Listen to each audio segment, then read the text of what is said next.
Одним укусом или несколькими сильными ударами когтей львица Сирга может убить человека за считанные секунды. Ей едва исполнилось 3 года, но она уже почти взрослая, весит более 300 фунтов и является опытным хищником. Тем не менее, в знак удивительного проявления доверия Валентин Грюнер каждое утро открывает вольер Сирги, и она прыгает к нему в объятия, чтобы потискать. Видеозапись объятий человека и зверя стала всемирной интернет-сенсацией, набрав более 15 миллионов просмотров. Эту пару также видели играющие в драку на песке в Ботсване, где Валентин руководит проектом по охране дикой природы. Их трогательная история станет темой документального фильма, который в настоящее время снимается и, как ожидается, выйдет в прокат позже в этом году. Валентин спас Сиргу, когда ей было 10 дней от роду, и она весила всего 20 фунтов. Брошенная матерью, она была сильно обезвожена и находилась за несколько часов до смерти. Она выжила только после того, как ей поставили капельницу и кормили из бутылочки смесью сливок, молока, яиц и витаминов. В последующие месяцы между львицей и ее спасителем установилась необычайная связь, которая только укреплялась по мере взросления Сирги. Однако, хотя она и кажется большой мягкотелкой, на самом деле она не домашнее животное. Под присмотром Валентина львица охотится в зарослях до 9 часов подряд, и на ее счету почти 20 убийств. Сирга не подпускает к себе посторонних и свирепо рычит, и если кто, то еще осмеливается приблизиться к ее вольеру. «Я не верю, что она когда-нибудь отвернется от меня, и я никогда не волновался», — говорит Валентин. «Мы полностью доверяем друг другу, и если я говорю ей отступить, а она слушает. Она всегда рада меня видеть». Сирга была всего лишь маленьким меховым комочком и очень больна, когда ее нашли. Я не был уверен, что у нее все получится, но примерно через неделю у нее все стало хорошо. Вначале я была матерью, кормила ее и заботилась о ней.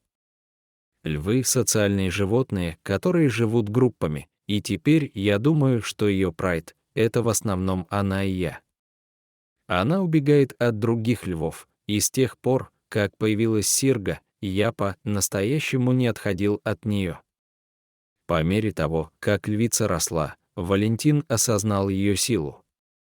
У него было подозрение на перелом ребра после одной особенно грубой игры, в то время как ее ежедневные объятия теперь едва не сбивают 27-летнего парня с ног.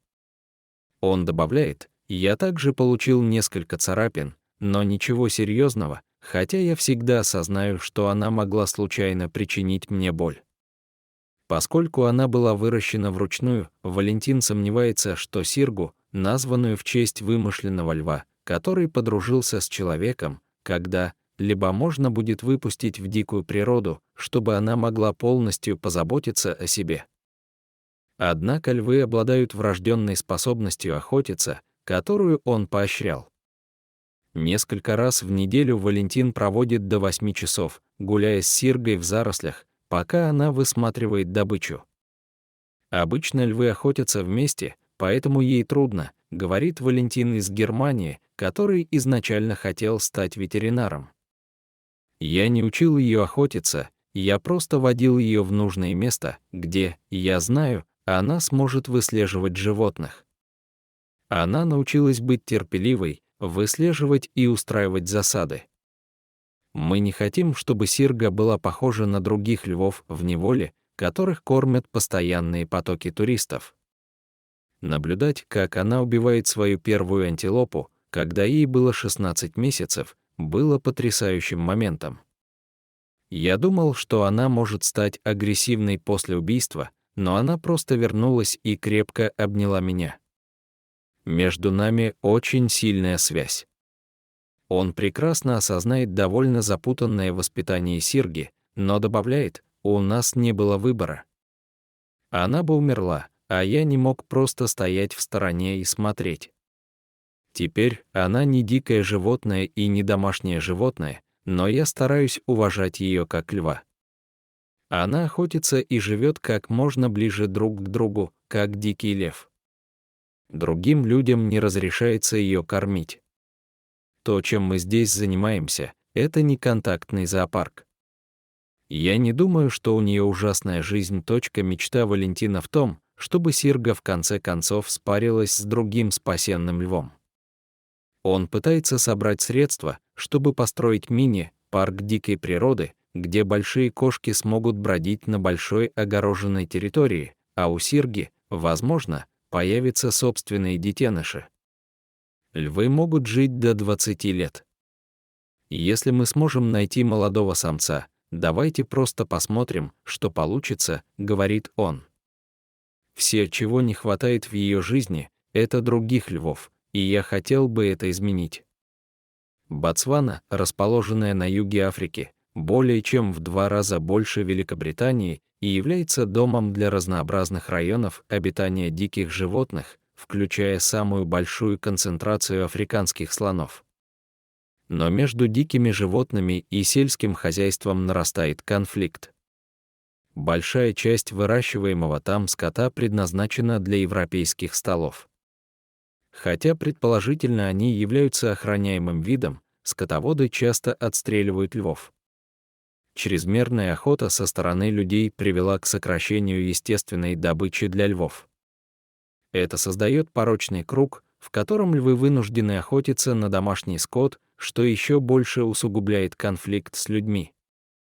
Защитники природы, такие как Валентин, пытаются убедить владельцев ферм вместо этого заманить львов в ловушку и передать их другим, чтобы они могли жить в безопасных заповедниках. Несмотря на то, что лев является одним из самых символичных животных Африки, популяция резко сократилась, и в настоящее время он считается исчезающим видом. Столетия назад в Африке насчитывалось до 200 тысяч диких львов, но сейчас эта цифра сократилась до менее чем 30 тысяч. Ботсвана — одна из 7 стран в мире, где численность львов превышает 1000 особей, но они вымерли в 26 других странах. Проект Валентина под названием Мадиса, что на местном языке означает «хранитель», основан на 25 тысячах акрах земли в регионе Калахари, принадлежащей просвещенному фермеру Вилли де Графу. Там есть сафари, лодж и Валентин, его соучредитель Микель Легард из Дании и 8 коллег готовы предложить курсы рейнджеров и следопытов. В Мадари есть и другие львы и леопарды, которых спасли от ружей фермеров, но ни один из них не похож на Сиргу. Юрген Юзефович, создатель документального фильма из 6 частей под названием «Львиное сердце», говорит, это экстраординарная история, которая выходит за рамки границ между львом и человеком, хищником и добычей. Было потрясающе запечатлеть невероятную связь между мужчиной и львом. Валентин добавляет, я чувствую себя привилегированным. Не каждому выпадает возможность бегать со львом, а я исполняю детскую мечту жить в Африке.